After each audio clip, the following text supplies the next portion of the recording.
आज वो चैप्टर अपना एंड हो जाएगा। उस चैप्टर को अपन ने एनसीईआरटी बेस ही पढ़ा है, एनसीईआरटी के बाहर एक ही चीज़ या एक दो या चीज़ ही लिखाई गई है या चीज़ बताई गई है। तो क्या है कि एनसीईआरटी का तो मैं बोलता रहता हूँ, वापस में बोलूँगा कि एनसीईआरटी को फॉलो करना है।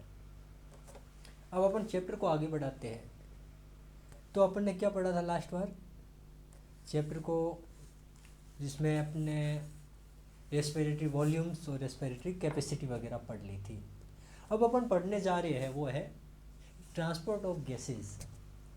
अब जो गैस एल्यूलाई में आ गई है उसको ट्रांसपोर्ट कैसे करेंगे, या जो गैस टिश्यू में है उसका ट्रांसपोर्ट कैसे होगा, इसमें कौन सी गैसों का ट्रांसपोर्ट पढ़ेंगे अपन? मुख्यतः मेनली दो ही गैसेज हैं, ऑक्सीजन का और कार्बन डाइऑक्साइड का। जो ऑक्सीजन का ट्रांसपोर्ट होता है वो ज़्यादातर हीमोग्लोबिन से होता है, लगभग 97% हीमोग्लोबिन। कितना? 97% हीमोग्लोबिन से क्या होता है, ऑक्सीजन का ट्रांसपोर्ट होता है। जो 3% बाकी वाली जो ऑक्सीजन बची रहती है वो प्लाज्मा में घुलनशील अवस्था में, प्लाज्मा में सोल्यूबल होकर उसका ट्रांसपोर्ट होता है। अगर इसी केस को अगर अपन कार्बन डाइऑक्साइड के केस में देखें दोस्तों, क्या है, और बच्चों अगर इसी केस को अपन देखें कार्बन डाइऑक्साइड के केस में, तो क्या होता है, कार्बन डाइऑक्साइड में जो हीमोग्लोबिन के साथ होता है वो तो 20 से 25% होता है, ठीक है, और 70% लगभग बाइकार्बोनेट्स के रूप में होता है। किसका? कार्बन डाइऑक्साइड का। ये एनसीईआरटी के डेटा है जो आपको याद रखने हैं, और एनसीईआरटी का डेटा ही लास्ट में जो भी आपने क्वेश्चन वगैरह आते हैं उसमें मान्य रहता है। तो याद रखना 70% बाइकार्बोनेट्स के रूप में होता है, 20 से 25% कार्ब अमीनो के रूप में होता है, जो हीमोग्लोबिन के साथ जुड़कर कार्बन डाइऑक्साइड जो कंपाउंड बनाती है उसके रूप में, ठीक है। तो अपन शुरू करते हैं, थोड़ा स्पीड बढ़ाते हैं आज, स्पीड के साथ इसको क्लोज करेंगे, क्योंकि अभी इसमें इतना समझने जैसा है वो मैं समझा दूंगा। बाकी लास्ट में डिसऑर्डर वगैरह है वो याद करने हैं। क्या करना है? MTR, मारो तगड़ा रट्टा। क्या करना है? मारो तगड़ा रट्टा। अभी जो है अपन पढ़ने जा रहे हैं कि ट्रांसपोर्ट ऑफ गैसेज, गैसों का परिवहन। अगर अपन ऑक्सीजन की बात करें तो ऑक्सीजन कितना कैरी करता है? 20 ml। ब्लड में कितना होता है? 20 ml। और डिलीवर्ड कितना करता है? 5 ml ऊतकों में। कितना? 5 ml ऊतकों में, ठीक है।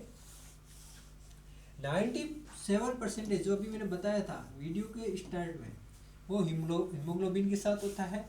जो हीमोग्लोबिन के साथ जो ऑक्सीजन बढ़ाता है वो रिवर्सिबल कंपाउंड होता है। क्या होता है? रिवर्सिबल कंपाउंड होता है, ठीक है। 3% होता है वो प्लाज्मा में सोल्यूबल होता है। यही अगर कार्बन डाइऑक्साइड की बात करें तो ऊतकों में 4 ml डिलीवर्ड होती है, 7% सोल्यूबल प्लाज्मा के रूप में जाती है, 20 से 25% हीमोग्लोबिन के साथ कार्ब अमीनोग्लोबिन बना के जाती है, कार्ब अमीनोग्लोबिन,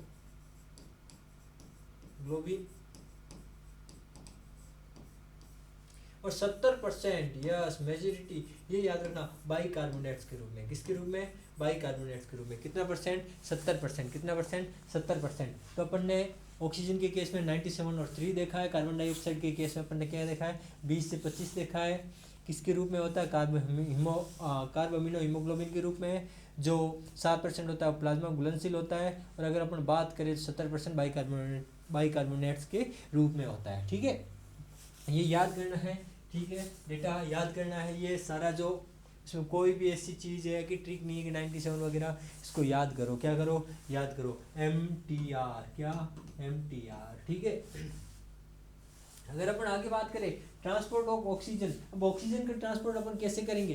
तो अपन ने पढ़ा 97% किसके रूप में होता है? हीमोग्लोबिन के रूप में। तो अब जो हीमोग्लोबिन है वो ऑक्सीजन से जुड़ेगा, हीमोग्लोबिन ऑक्सीजन से जुड़ेगा और क्या बनाएगा? ऑक्सीजनेशन करेगा। क्या करेगा? ऑक्सीजनेशन। अब देखो ऑक्सीजनेशन का मतलब है कि अगर हीमोग्लोबिन में जो आयरन होता है वो +2 में रहता है तो वो ऑक्सीजन जुड़ने के बाद भी +2 में ही रहेगा। ये इसकी वैलेंसी नहीं बढ़ेगी, इसकी संयोजकता नहीं बढ़ेगी। जब इसकी संयोजकता या वैलेंसी नहीं बढ़ेगी मतलब इसका ऑक्सीडेशन नहीं होगा, ऑक्सीडेशन नहीं होगा, सिर्फ ऑक्सीजन जुड़ रही है, ऑक्सीजन जुड़ रही है, इसलिए क्या बोल रहे हैं? ऑक्सीजनेशन कह रहे हैं। अब जो एक हीमोग्लोबिन होता है वो 4 मॉलिक्यूल्स ऑक्सीजन के साथ जुड़ता है। कितने? 4 मॉलिक्यूल्स। एक हीमोग्लोबिन 4 मॉलिक्यूल्स हीमोग्लोबिन के साथ जुड़ेगा तो क्या बनाता है? HbO2 है। अगर यहाँ पे अपन लगा दे 4, ठीक है, यहाँ आ जाएगा 4। अभी अब मैंने बताया कि एक हीमोग्लोबिन होता है वो कितने मॉलिक्यूल्स ऑक्सीजन से जुड़ता है? 4। हीमोग्लोबिन के अंदर आयरन पाया जाता है। कौन सी स्टेज में? +2 में। कौन सा कलर? Red colour. इसलिए हीमोग्लोबिन का कलर रेड होता है, इसलिए लगभग रेड कलर का ब्लड दिखता है। ठीक है, हीमोग्लोबिन 1 ग्राम जो हीमोग्लोबिन होता है वो 1.34 ml ऑक्सीजन को लेके जाता है। 1 ग्राम हीमोग्लोबिन कितना लेके जाता है? 1 ग्राम हीमोग्लोबिन कितना लेके जाएगा? 1.34 ml ऑक्सीजन। अब जो 100 ml हीमोग्लोबिन होता है, 100 ml ब्लड होता है, 100 ml ब्लड में हीमोग्लोबिन कितना होता है?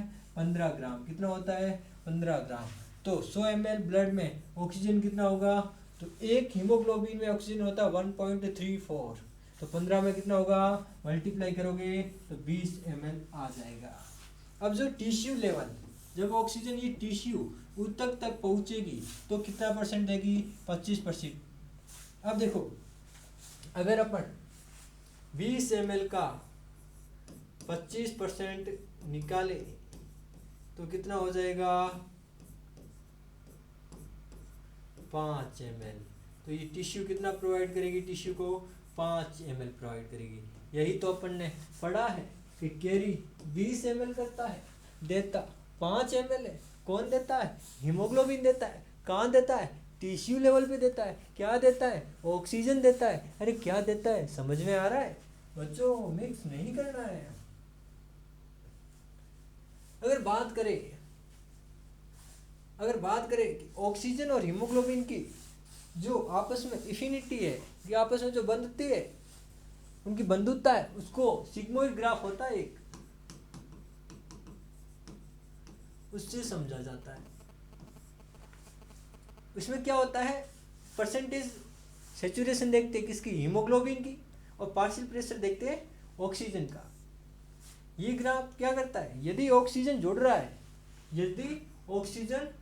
है, यदि पार्शियल प्रेशर ऑक्सीजन का ज़्यादा है और हीमोग्लोबिन के साथ ऑक्सीजन जुड़ रहा है, तो ये ग्राफ लेफ्ट की तरफ खिसक जाएगा, शिफ्ट हो जाएगा। क्या हो जाएगा? शिफ्ट हो जाएगा। यदि ऑक्सीजन नहीं जुड़ रहा है और कार्बन डाइऑक्साइड का पार्शियल प्रेशर ज़्यादा है, तो ये राइट की तरफ शिफ्ट हो जाएगा। अब जो लेफ्ट की तरफ शिफ्ट हुआ है, अब जो ये ग्राफ लेफ्ट की तरफ शिफ्ट होगा, मतलब ऑक्सीजन जुड़ रही है। अभी क्या बोला है? ये PO2 जुड़ी, तब कहाँ शिफ्ट हुआ? लेफ्ट में। यदि PCO2 ज़्यादा है मतलब PO2 कम है। अगर PO2 कम है तो ग्राफ कहाँ जाएगा? राइट की तरफ जाएगा। क्या हो जाएगा? शिफ्ट हो जाएगा। ये है कंडीशन नंबर 1, ये है कंडीशन नंबर 2। अभी देखो, फिर ऑक्सीजन का पार्शियल प्रेशर देखेंगे। क्या देखेंगे? ऑक्सीजन का पार्शियल प्रेशर देखेंगे। अब ये हीमोग्लोबिन है। अगर अपन क्या करते हैं? ऑक्सीजन का पार्शियल प्रेशर बढ़ा देते हैं। ऑक्सीजन का पार्शियल प्रेशर बढ़ेगा तो PCO2 कम होगा, मतलब H+ कम होंगे, मतलब टेम्परेचर कम होगा, मतलब pH बढ़ेगा। ठीक है। यदि ये राइट साइड शिफ्ट होता है तो क्या होगा? PCO2 ज़्यादा होगा, PO2 कम होगा, मतलब टेम्परेचर बढ़ेगा तो H+ बढ़ेगा, मतलब pH कम होगा। कैसे? कि टेम्परेचर बढ़ेगा तो H+ बढ़ेगा, तो pH कम होगा, क्योंकि pH होता है -log H+। ठीक है। अगर H+ बढ़ेगा तो pH कम होगा। जब अपन को बुखार आता है, अपन को फीवर आता है, क्या आता है? फीवर आता है। अरे क्या आता है? फीवर आता है। जब अपन को फीवर आता है तो टेम्परेचर बढ़ जाता है, टेम्परेचर बढ़ेगा तो H+ बढ़ जाएंगे, H+ बढ़ जाएंगे और pH कम हो जाएगी। जब भी pH कम होगी मतलब शिफ्ट कहाँ हुआ है, राइट साइड, कहाँ हुआ है, राइट साइड, राइट साइड हुआ है मतलब ऑक्सीजन की एफिनिटी कम है, पार्शियल प्रेशर ऑक्सीजन का कम है, इसलिए अपन को रेस्पिरेट रेट बढ़ानी पड़ेगी। तभी तो जब अपन को बुखार आता है तो अपन जल्दी जल्दी सांस लेते हैं, अपनी रेस्पिरेट जो श्वसन दर है वो बढ़ जाती है। ठीक है, अब तो क्या समझा अपन ने, जब भी कार्बन डाइऑक्साइड का पार्शियल प्रेशर ज्यादा होगा, कार्बन डाइऑक्साइड का पार्शियल प्रेशर ज्यादा होगा, ऑक्सीजन का पार्शियल प्रेशर कम होगा, टेम्परेचर ज्यादा होगा, H+ ज्यादा होंगे, pH कम होंगे, pH कम होगा, तब ये शिफ्ट कहाँ हो जाएगा, राइट साइड। कहाँ शिफ्ट हो जाएगा, राइट साइड। जब भी ऑक्सीजन का पार्शियल प्रेशर ज़्यादा होगा, कार्बन डाइऑक्साइड का कम होगा, H+ कम होंगे, टेम्परेचर कम होगा, pH ज़्यादा होगा, तो कहाँ शिफ्ट हो जाएगा, लेफ्ट साइड। ठीक है, कहाँ शिफ्ट हो जाएगा, लेफ्ट साइड, लेफ्ट साइड। अब देखो ये चीज़ें एनसीईआरटी ने दे रखी है, क्या दे रखी है, एनसीईआरटी ने। अब एक और चीज़ आपको याद रखनी है, क्या याद रखनी है बच्चों, कि इसको याद करने की ट्रिक क्या है, लेफ्ट वाला एसोसिएशन, राइट वाला डिसोसिएशन, लेफ्ट वाला एसोसिएशन, राइट वाला डिसोसिएशन, लेफ्ट वाला एसोसिएशन, राइट वाला डिसोसिएशन। अरे गाना गाओ बच्चों, क्या गाना गाओ, गाना गाओ, एक साथ गाना गाओ, लेफ्ट वाला, एक मिनट बच्चों सही से लिखता हूँ कि लेफ्ट, एक मिनट बच्चों वापिस क्या, वापिस इधर से क्या, इधर से लेफ्ट वाला एसोसिएशन, लेफ्ट वाला एसोसिएशन, राइट वाला डिसोसिएशन। अरे बच्चों गाना गाओ, क्या, लेफ्ट वाला एसोसिएशन, राइट वाला डिसोसिएशन, लेफ्ट वाला एसोसिएशन, राइट वाला डिसोसिएशन। क्या, लेफ्ट वाला क्या हो जाएगा, एसोसिएशन हो जाएगा, राइट वाला क्या हो जाएगा, डिसोसिएशन हो जाएगा। ठीक है, डिसोसिएशन मतलब ऑक्सीजन कम जुड़ेगी, ऑक्सीजन कम जुड़ेगी, एसोसिएशन मतलब ऑक्सीजन जुड़ेगा, ऑक्सीजन जुड़ेगा, मतलब पी पार्शियल प्रेशर ऑक्सीजन का ज़्यादा होगा तो PCO2 कम होगा। अब ऑक्सीजन कहाँ जुड़ती है, ऑक्सीजन लंग्स वाले लेवल, एल्यूलाई लेवल पे ऑक्सीजन जुड़ता है हीमोग्लोबिन से, तो वहाँ पे क्या हो जाएगा, उस टाइम ये लेफ्ट की तरफ शिफ्ट हो जाएगा, कहाँ हो जाएगा, लेफ्ट की तरफ शिफ्ट हो जाएगा, टिश्यू लेवल पे राइट की तरफ शिफ्ट हो जाएगा। ठीक है, टिश्यू पे ऑक्सीजन डिसोसिएट होता है, ऑक्सीजन अलग होती है, टिश्यू को देते हैं, इसलिए कहाँ शिफ्ट हो जाएगा, राइट की तरफ। समझ में आया, तो क्या गाना गाया अपन ने, अरे बोलो बोलो क्या गाना गया, लेफ्ट वाला एसोसिएशन, राइट वाला डिसोसिएशन, लेफ्ट वाला एसोसिएशन, राइट वाला डिसोसिएशन, लेफ्ट वाला एसोसिएशन, राइट वाला डिसोसिएशन, लेफ्ट वाला एसोसिएशन, राइट वाला डिसोसिएशन, लेफ्ट वाला एसोसिएशन, राइट वाला डिसोसिएशन। ठीक है, ये हो गया अपना सिग्मोइड ग्राफ। बहुत अच्छा क्वेश्चन बन सकता है, नीट में बनता ही है हर बार तो नहीं कह सकते, परंतु ये जो सेलेक्टिव टॉपिक है इनसे क्वेश्चन बनते रहते हैं। ठीक है, अगर अपन बात करें कार्बन डाइऑक्साइड की ट्रांसपोर्ट की, किसकी, कार्बन डाइऑक्साइड की, तो अपन ने क्या बोला था, 7% किस में होता है, प्लाज्मा में, किस में होता है, प्लाज्मा में। कितना परसेंट होता है, 7% होता है, किसमें, प्लाज्मा में। 20 से 25% किस में होता है, कार्ब अमीनोग्लोबिन में, किस में होता है, कार्ब अमीनोग्लोबिन में। तो ये देखो, ये है मसल्स, ये क्या है, मसल्स है, ये इसकी मैं न्यूक्लियस बना रहा हूँ, मसल्स बोले तो टिश्यू, मसल्स बोले तो टिश्यू है। ये है एल्यूलाई, ये क्या है, एल्वियोलाई, मतलब कुपिका, हिंदी वालों क्या है, ये कुपिका है। ठीक है, वो है टिश्यू है, बोले तो मसल्स या टिश्यू। ठीक है, अब देखो जो टिश्यू लेवल है यहाँ पे क्या होगा, पार्शियल प्रेशर ऑक्सीजन का कितना होगा, 40, और CO2 का कितना होगा, 45। ठीक है, यहाँ ऑक्सीजन का कितना होगा, 40, ऑक्सीजन का कितना होगा, 40, CO2 का कितना होगा, 45। जो ये ब्लड, इसमें ऑक्सीजन का कितना होगा, 95, और PCO2 का कितना होगा, 40 PO2। ठीक है, आप देखो क्या होगा बच्चों, यहाँ पे कार्बन डाइऑक्साइड क्या है, पार्शियल प्रेशर क्या है, ज्यादा है, यहाँ पे क्या है, कम है, 45 ज़्यादा है, 40 कम है, तो ये अपने हाई पार्शियल प्रेशर से लो पार्शियल प्रेशर की तरफ आ जाएगी। तो क्या बनाएगी, क्या CO2। अब ये किससे रिएक्ट करेगी, H2O से। किससे रिएक्ट करेगी, H2O, पानी से रिएक्ट करने के बाद ये क्या बना जाएगी, H2CO3, कार्बोनिक एसिड बनाएगी। कार्बोनिक एसिड पे कौन काम करेगा, एनहाइड्रेज। कौन करेगा, एनहाइड्रेज, कार्बोनिक एनहाइड्रेज। ठीक है, इसका नाम ही है एंजाइम का, कार्बोनिक एनहाइड्रेज। कौन सा, कार्बोनिक एनहाइड्रेज। क्या बना देगा, H+CO3-। अब जो ये H+ है, अब जो ये ऑक्सीजन आया था हीमोग्लोबिन का अल्फा, हीमोग्लोबिन में क्या होता है बच्चों, अल्फा 2 बीटा 2। हीमोग्लोबिन क्या होता है, अल्फा 2 बीटा 2।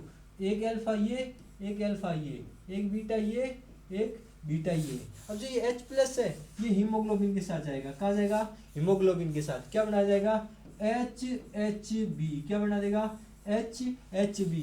अब जो HCO3- है ये क्या चला जाएगा, बाहर। कहाँ चला जाएगा, बाहर। ठीक है, कहाँ जाएगा, RBC से बाहर, प्लाज्मा में। कहाँ चला जाएगा, प्लाज्मा में। कहाँ जाएगा, प्लाज्मा में। अब जब ये प्लाज्मा में जाएगा, ठीक है, HCO3-, तो इसको संतुलित करने के लिए क्लोराइन आयन, इक्विलिब्रियम में लाने के लिए क्लोराइन आयन कहाँ चला जाएगा, RBC में। इसे क्या कहते हैं, क्लोराइड शिफ्ट। क्या कहते हैं, क्लोराइड शिफ्ट या हमबर्गर इफेक्ट।